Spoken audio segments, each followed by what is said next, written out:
राधा वल्लभ श्री हरिवंश आज हमारे श्रीमद् भागवत का 162वां पाठ है, जिसमें कि गज और ग्राह का पूर्व चरित्र तथा उनका उद्धार।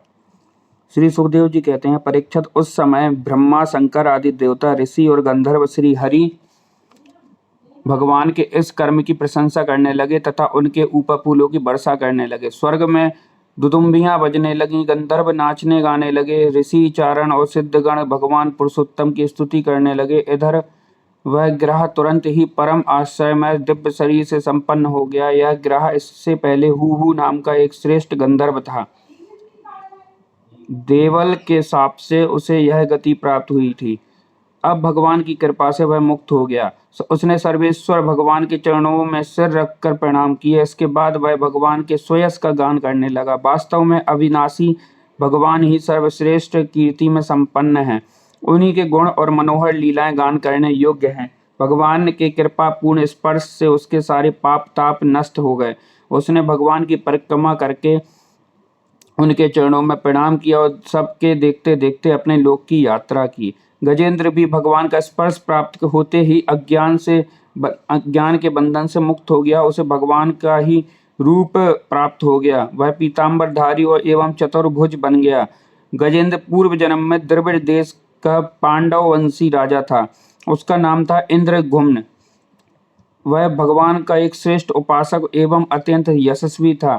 एक बार राजा इंद्रगुम्न राजपाट छोड़कर मलय पर्वत पर रहने लगे थे। उन्होंने जटाएं बढ़ा ली, तपस्वी का भेष धारण कर लिया। एक दिन स्नान के बाद पूजा के समय मन को एकाग्र करके एवं मौन व्रत होकर वे सर्वशक्तिमान भगवान की आराधना कर रहे थे। उसी समय देवयोग से परम यशस्वी अगस्त्य मुनि अपनी शिष्य मंडली के साथ वहां आ पहुंचे। उन्होंने देखा कि यह प्रजा पालन और गृहस्थोचित अतिथि सेवा आदि धर्म का परित्याग करके तपस्वियों की तरह एकांत में चुपचाप बैठकर उपासना कर रहा है। इसलिए वे राजा इंद्रगुम्न पर क्रुद्ध हो गए।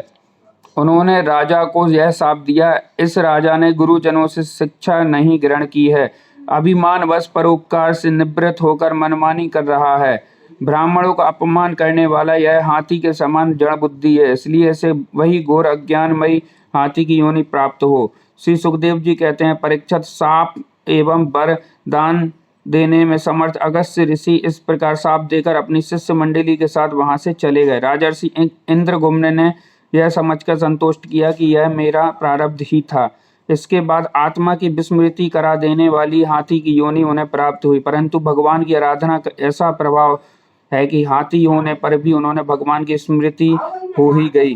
भगवान श्री हरि ने इस प्रकार गजेंद्र का उद्धार करके उसे अपना पार्षद बना लिया। गंधर्व सिद्ध देवता उनकी इस लीला का गान करने लगे और वे पार्षद रूप गजेंद्र को साथ लेकर गरुड़ पर सवार होकर अपने अलौकिक धाम को चले गए।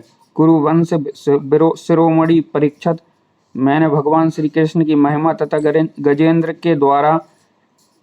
के उद्धार की कथा तुम्हें सुना दी। यह प्रसंग सुनने वालों के कलिमल और दुख स्वप्न को मिटाने वाला एवं यश, उन्नति और स्वर्ग देने वाला है। इसी से कल्याणकामी द्विजगण दुष्स्वप्न आदि की शांति के लिए प्रातः काल जगते ही पवित्र होकर इसका पाठ करते हैं।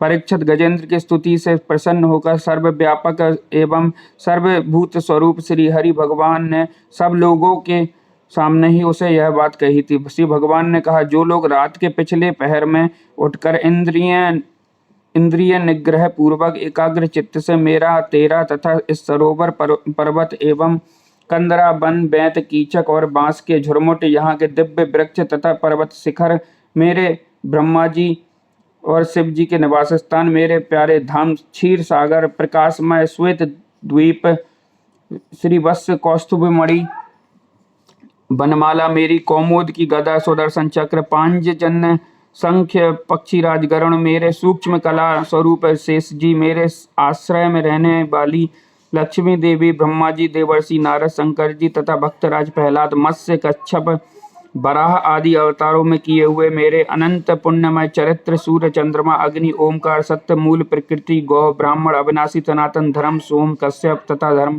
की पत्नी, दक्ष कन्या, गंगा, सरस्वती, अलकानंदा, यमुना, ऐरावत, हाथी, भक्त शिरोमणि, ध्रुव, सात ब्रह्मर्षियों, पवित्र कीर्ति, नल, युधिष्ठिर, जनक आदि महापुरुषों का भी स्मरण करते हैं वे समस्त पापों से छूट जाते हैं, क्योंकि ये सब के सब मेरे ही रूप हैं। प्यारे गजेंद्र, जो लोग ब्रह्म मुहूर्त में जगकर तुम्हारी की हुई स्तुति से मेरा स्तवन करेगा, मृत्यु के समय उन्हें मैं निर्मल बुद्धि दान करूंगा।